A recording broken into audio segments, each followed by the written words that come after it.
If you would like to get your song reviewed, dear listener, there's the Filthy Capitalist option. As Sori says, 125 gets you straight to the head of the line. You don't have to be a part of the alliance. You don't have to be part of the group. Wait a minute. And the biggest thing is you don't have to wait. You hop, skip, and jump right in front of everybody. 125 gets you there. You do that 3 times and then get mashed down to the $75 rate for perpetuity. Yes! Also, there is a band review option.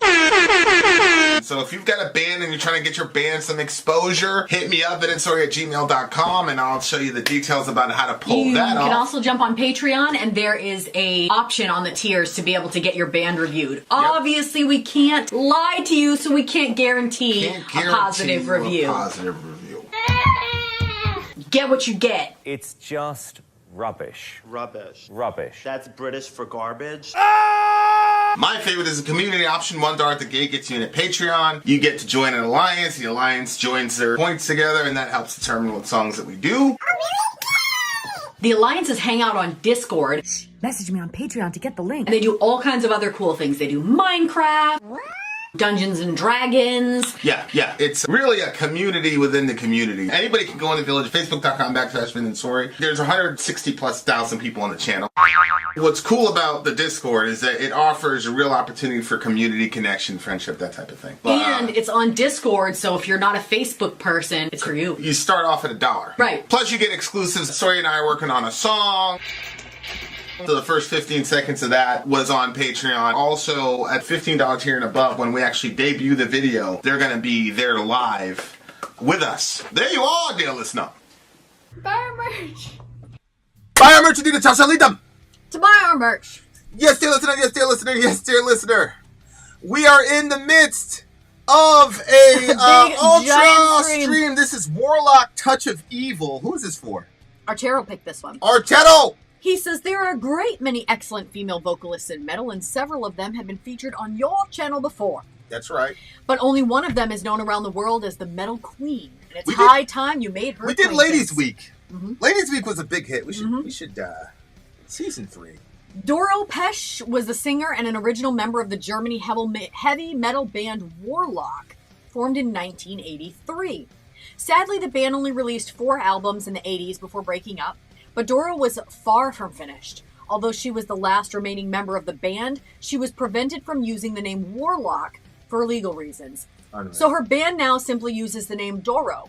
She has continued touring and making music ever since. Between Warlock and her solo career, Doro has 18 albums to her credit. Oh my gosh. Spanning each of the last 5 decades, with her latest in 2023.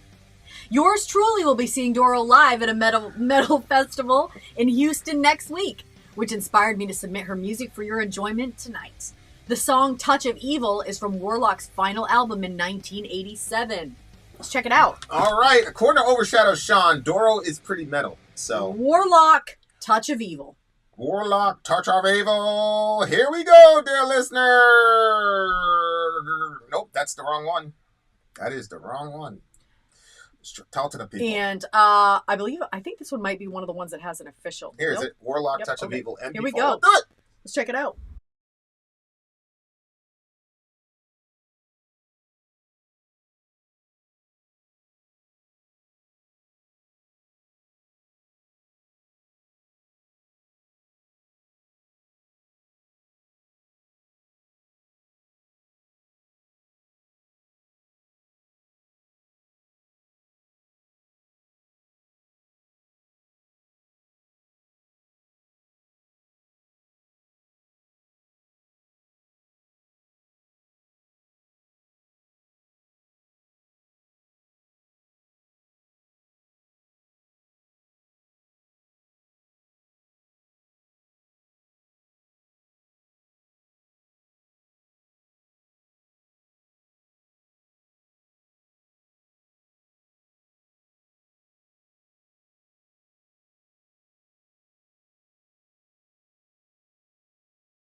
All right, that was Warlock, A Touch of Evil.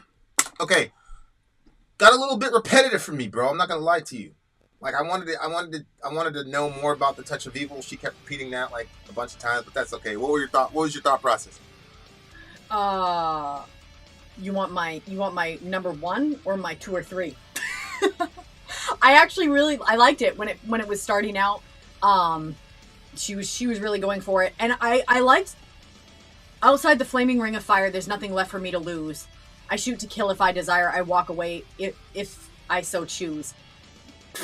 If you want me to tell you what this song made me think of, it's not going to fit inside you guys' box, but I don't hear Flaming Ring of Fire without thinking of childbirth, because that's literally what they call one part of it that's like hell. It's like really bad when you hit that point. The Ring of Fire. Yeah. So when it said outside this flaming ring of fire, there's nothing left for me to lose. I shoot to kill if I desire, walk away if I so choose. I do think that going through childbirth and bearing children and like having children outside of your womb and watching them move and go and like you were part of that, it like does something, it changes something in you. And like I was looking at my boys tonight and they were both running and their little muscles are getting stronger on their little bodies. And I'm like, wow, this is unbelievable. Like that's you and me, like we made life. Like that's just unbelievable to me, the concept. So I also think that I've never been, I don't think that at my core, well, the Bible says that our feet are quick to shed blood. So that is true. But at my core, I don't think that was like something that wasn't a go-to for me. I didn't like violence. I don't like fighting. I don't like it when there's like bad energy and stuff like that. But I do think that having children has changed me in that way where I'm like, I know that violence is not good, but if something was happening with my kids, like after having those kids, I shoot to kill if I desire, walk away if I so choose. Like I feel that in myself. Like I see that there's two distinctions. There's two ways that I would handle something depending on, whatever. I know that's not where the song was going, but it is a female vocalist. It might be where the song is going because she's asserting herself. Mm-hmm.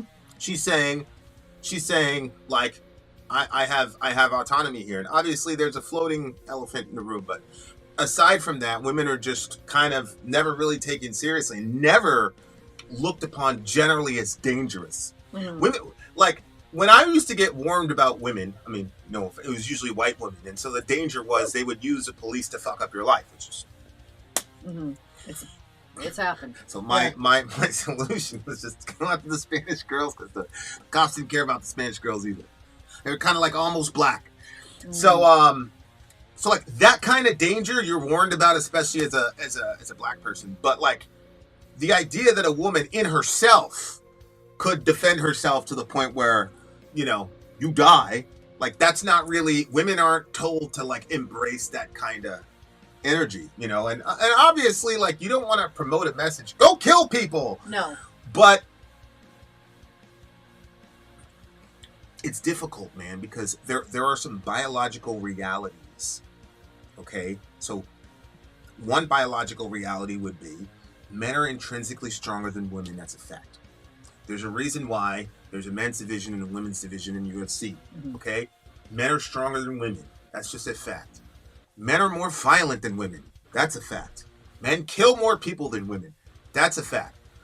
And so what it does is it sets up men as the aggressor and women as sort of like just like passively accepting all this abuse and whatever. And so that's not what you see in the Bible. You see women taking tent pegs and putting them right through the temples of these of really bad people. And like she's celebrated for it. Dropping a rock too.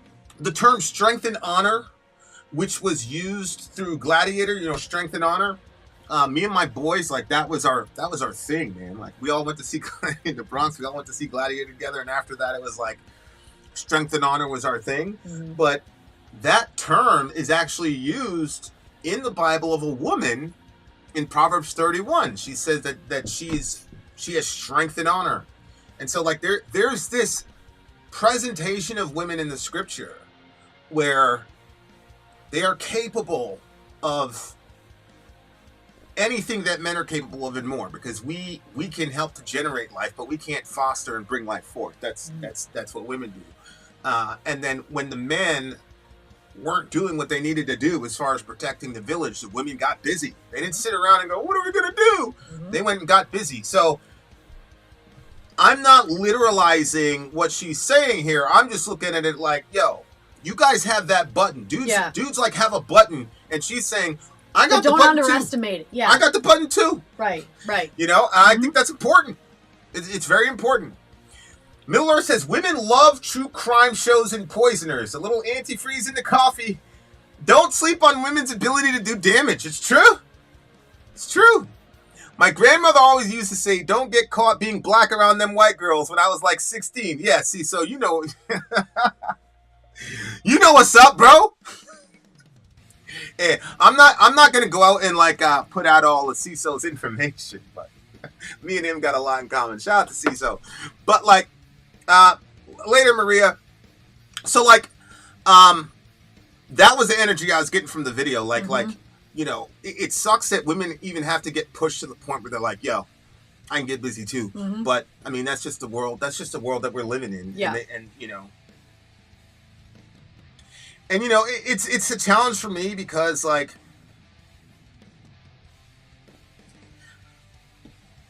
I got 2 girls, man, and it's you know, the girls where I used to come from, they would never leave the house without some kind of weapon.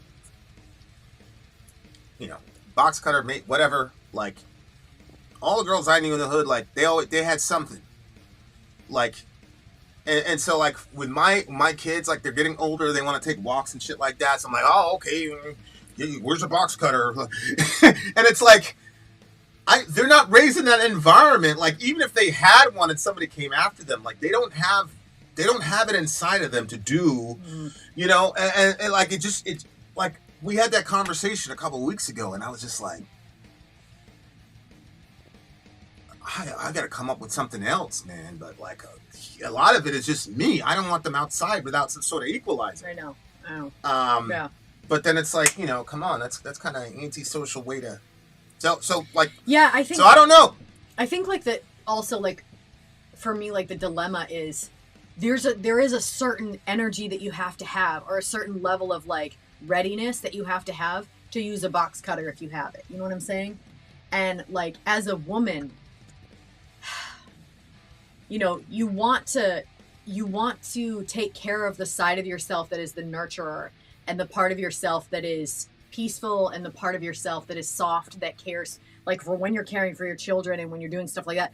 But like to be able to have like both sides of yourself like that, because there's a gentleness that as a mother you have, like when you're pulling your baby in and that you're touching their face, it's different than a dad does. But like those hands, like how you can only stretch so far in 2 opposing directions without there being a break, or without you being a completely fractured person.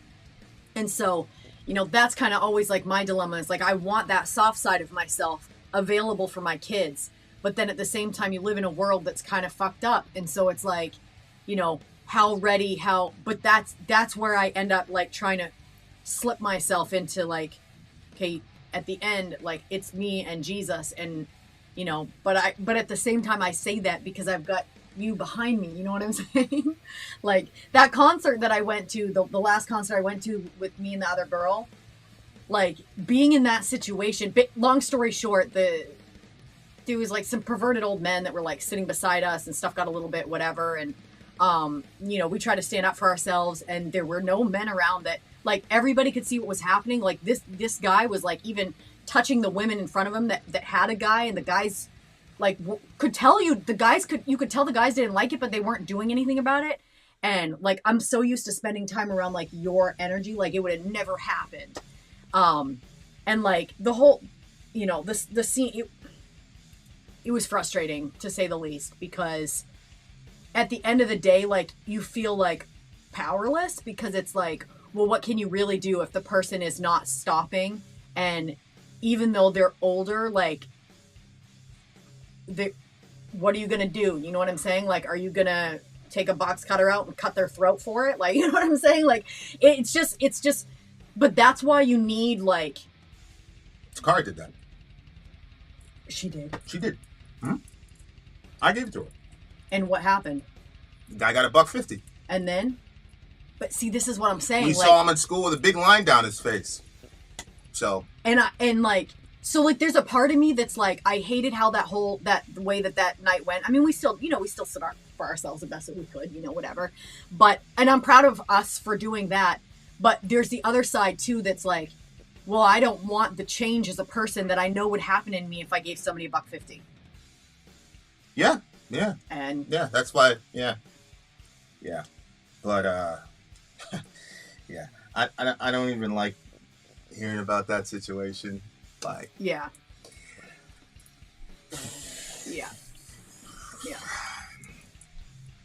It's tough. Yeah, man. Shout out to all the women everywhere. There's a lot more I could say, but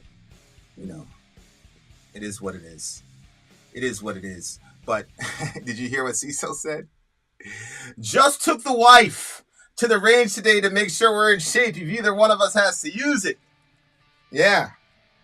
Same with the wife. Born in the dark like Bane in the night. I swear to God, you don't want jihad. It's a gunfight. You came with a knife. Your manhood jammed. Don't blame the device. Gunshots miss. You escape with your life, but keep on playing. I'll take her to the range just to make sure that her aim is precise. Not saying it twice. Talk that shit, but say to my wife, you playing with your life. Just keep it on social. Finna go postal. I send your soul up straight to the light. I don't know what happened to them boys. I just know that they're dead. I just know that they're dead. All right, 9.2. 9.2. Shout out to homie. 9.5 for me. 9.5. All right, dear listener. Shout out to little sister Jet. It's okay, girl. You all right? You all right? You in the crew? You in the crew? Violent or not, we love you. We accept you. We be on the side of the break, dear listener. Don't fuck with Jet or any of the girls in the village. We will hurt you badly. Next up.